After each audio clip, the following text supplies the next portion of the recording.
दोस्तों इसके हाथ में फकत 150 रुपये थे।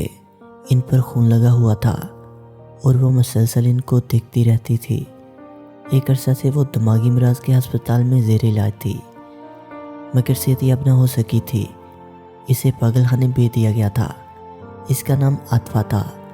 आतफा की पहली औलाद ट्रांसजेंडर यानी हिजरा थी, जिसका नाम अब्दुल कबीर था। जब आतफा के शोहर हाकिम खान को पता चला कि आतफा ने एक हिजड़े को जन्म दिया है, तो हाकिम खान ने आतफा को अब्दुल कबीर के हम जिन्सों के हवाले करने का हुक्म कर दिया।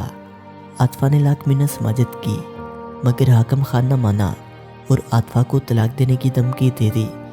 तो मजबूरन आतफा को अब्दुल कबीर को अब्दुल करीब के हम जिन्सों के हवाले करना पड़ा। मगर आतफा ने अपनी औलाद से तलक न तोड़ा। हाकिम खान से चोरी वो अपनी पहली औलाद अब्दुल कबीर से मिलती रही।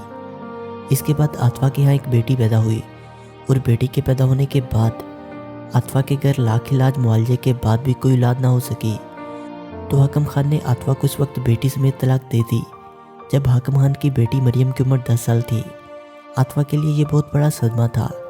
आतफा के पास अल्लाह पाक की ज़ात और सिवाय अब्दुल कबीर के और कोई सहारा नहीं था। आतफा ने अब्दुल कबीर से रब्ता किया तो अब्दुल कबीर ने बखुशी अपनी मार बहन की जिम्मेदारी कबूल कर ली और नाच गार मांग कर रिज़्क कमाता। कई बार लोगों की हवस के निस्तर भी सह लेता, मगर इसने कभी अपनी माँ या बहन को खाली पेट ना सोने दिया। हिजड़ा होकर भी इसने बेटे का किरदार निभाया। एक दफ़ा रमज़ानुल मुबारक का महीना करीब था, तो अब्दुल कबीर की माँ आतफा और बहन मरियम ने इल्तिजा की कि वो इस दफ़ा रोज़ा रखना चाहती हैं। इसके लिए रोज़ी हलाल अंदाज में हासिल करना ज़रूरी है। लिहाजा मरियम और आतफा ने अपने जानने वालों से 1000 रुपये उधार लेकर अब्दुल कबीर को दिए। अब्दुल कबीर ने 1000 रुपये का फ्रूट लेकर बेचना शुरू कर दिया और जल्दी ही कमाकर 1000 रुपये वापस कर दिए। अब वो अपनी कमाई से फ्रूट खरीदता, दिन भर इसे बेचता और रात को बच्चे से घर का राशन खरीद लेता। यूँ इसके घर में 3 नहीं तो 2 सही और कभी एक वक्त का खाना लाजमी बनने लगा। आज पहला रोज़ा था।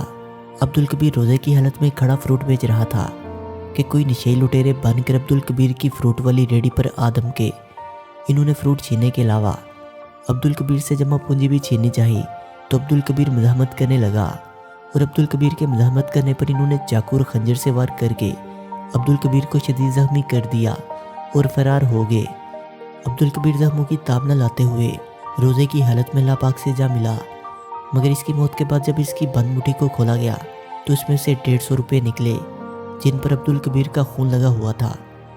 जब अब्दुल कबीर की माँ को अब्दुल कबीर की मौत की खबर मिली तो वो अब्दुल कबीर की मैयत लेने के लिए बेटी के साथ घर से निकली, मगर रास्ते में हादसे की वजह से मरियम भी जान से हाथ धो बैठी। यूँ आतफा ने हालते रोज़ा में एक ही दिन में अपनी दोनों औलादों को मरते हुए देखा तो दिमागी तवाज़ुन खो बैठी। अब्दुल कबीर की मैयत के साथ इसको ये 150 रुपये दिए गए थे, जो आज तक इसके पास महफूज हैं। अब आतफा की दिमागी हालत बहुत संभल चुकी है, मगर फिर भी बस वो इन 150 रुपये को देखती रहती है और रोती रहती है। मेरी इल्तिजा है कि किसी से इसकी कमाई छीनने से पहले सोच लिया करें कि पता नहीं इसके घर में कितने दिनों से फाका होगा।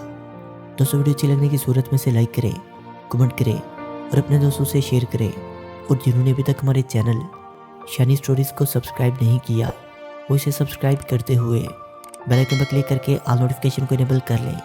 मिलते हैं एक नई वीडियो के साथ, तब तक के लिए खुदा हाफिज़।